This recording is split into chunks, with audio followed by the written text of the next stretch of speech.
Welcome to Balaji ಮನೆ. ನಾನು ಗಾಯತ್ರಿ ವೆಂಕಟೇಶ್. ಇವತ್ತು ಹರಿವೆ ಸೊಪ್ಪಿಂದು ತಾಳಸಿ ಪಲ್ಯ ಮಾಡಿ ತೋರಿಸ್ತಾ ಇದ್ದೀನಿ ನೋಡಿ. ಮೊದಲನೇ ಬಾರಿ ನಮ್ಮ ಚಾನಲನ್ನು ನೋಡ್ತಾ ಇದ್ದರೆ ಪ್ಲೀಸ್ ಸಬ್ಸ್ಕ್ರೈಬ್ ಆಗಿ. ಇದು ಈ ಬಿಸಿ ಬಿಸಿ ರೊಟ್ಟಿ ಜೊತೆಗೆ ಈ ಥರ ತಾಳಸಿದ ಪಲ್ಯ ಮತ್ತು ಸಾಲಡು, ಈ ರೊಟ್ಟಿ ಇಟ್ಕೊಂಡು ತಿಂತಾಯಿದ್ರೆ ಏನು ರುಚಿ ಅಂತೀರಾ? ಆಹಾ, ತುಂಬ ರುಚಿಯಾಗಿರ್ತದೆ. ಬನ್ನಿ ಹೇಗೆ ಮಾಡೋದು ಅಂತಂದೇಳಿ ನೋಡ್ಕೊಂಬರೋಣ. ಇದು ಹರಿವೆ ಸೊಪ್ಪು. ಇದನ್ನು ಈ ಥರ ದಂಟೆಲ್ಲ ಇರುತ್ತಲ್ಲ ಅದನ್ನೆಲ್ಲ ಈ ಥರ ನಾರು ತೆಗೆದು ಬಿಡಿಸಿ ಇಟ್ಕೊಂಡು ಇದನ್ನು 2 ಸಲ ವಾಶ್ ಮಾಡ್ಕೊಂಬಿಡ್ರಿ. ಮಣ್ಣದಲ್ಲಿ ಇರ್ತದಲ್ಲ ಅದಕ್ಕೋಸ್ಕರನೇ ವಾಶ್ ಮಾಡಿಕೊಂಡು ಇದನ್ನು ಸಣ್ಣಗೆ ಹೆಚ್ಚಿ ಇಟ್ಕೋಬೇಕು ನೋಡ್ರಿ. ಎಲ್ಲದು ಈ ಥರ ಹೆಚ್ಚಿಟ್ಕೋಬೇಕು ಎಲ್ಲವೂ. ಹೆಚ್ಚಿಟ್ಕೊಂಡು ಆಮೇಲೆ ಒಂದು ಕಡಾಯಿ ಇಟ್ಟು ಸ್ಟವ್ ಆನ್ ಮಾಡ್ತಾಯಿದ್ದೀನಿ. ಒಗ್ಗರಣೆಗೆ ಎಷ್ಟು ಬೇಕೋ ಅಷ್ಟು ಎಣ್ಣೆ ಹಾಕ್ಬಿಟ್ಟು, ಎಣ್ಣೆ ಕಾದ ತಕ್ಷಣ ಸಾಸಿವೆ ಹಾಕಬೇಕು. ಸಾಸಿವೆ ಚಟಪಟ ಅಂದ್ಕೊಳ್ಳೆ ಹಸಿಮೆಣಸಿನ್ಕಾಯಿ, ಕರಿಬೇವು ಮತ್ತು ಈರುಳ್ಳಿ, ಸ್ವಲ್ಪ ಅರಿಶಿನ ಪುಡಿ ಹಾಕ್ಬಿಟ್ಟು ಒಂದು ಸಲ ಕೈ ಆಡಿಕೊಂಡು, ಈ ಚಿತ್ರಾನ್ನಕ್ಕೆ ಒಗ್ಗರಣೆ ರೆಡಿ ಮಾಡ್ಕೊತೀವಲ್ಲ ಅಲ್ಲಿ ತನಕ ಅದನ್ನ ರೆಡಿ ಮಾಡ್ಕೊಂಬಿಡಿ. ರೆಡಿ ಮಾಡಿಕೊಂಡು ಆಮೇಲೆ ಇದು ಹೆಚ್ಚಿದಂಥ ಸೊಪ್ಪನ್ನ ಹಾಕ್ಬಿಟ್ಟು ಒಂದು ಸಲ ಕೈ ಆಡ್ಕೊಬಿಡಿ. ಆ ಒಗ್ಗರಣೆ ಸೊಪ್ಪು ಎಲ್ಲ ಕಲ್ತ್ಕೋಬೇಕು.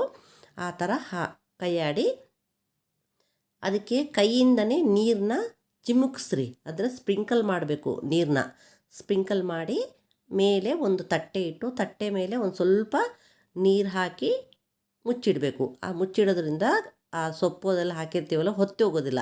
ಅದಕ್ಕೋಸ್ಕರ ಆ ಥರ ತಟ್ಟೆ ಮೇಲೆ ನೀರಿಟ್ಟು ಆ ಥರ ಮುಚ್ಚಬೇಕು. ಇನ್ನು ಸ್ವಲ್ಪ ನೀರು ಹಾಕಿ ಬೇಯಿಸ್ತಾ ಇದ್ದೀನಿ ನೋಡಿ. ಇದು ಅಷ್ಟರಲ್ಲೇ ಈ ಪಕ್ಕಕ್ಕೆ ನಾವು ಒಂದು ಸಣ್ಣದಾಗಿ ಸಾಲಡ್ ಮಾಡ್ಕೊಂಬಿಡೋಣ.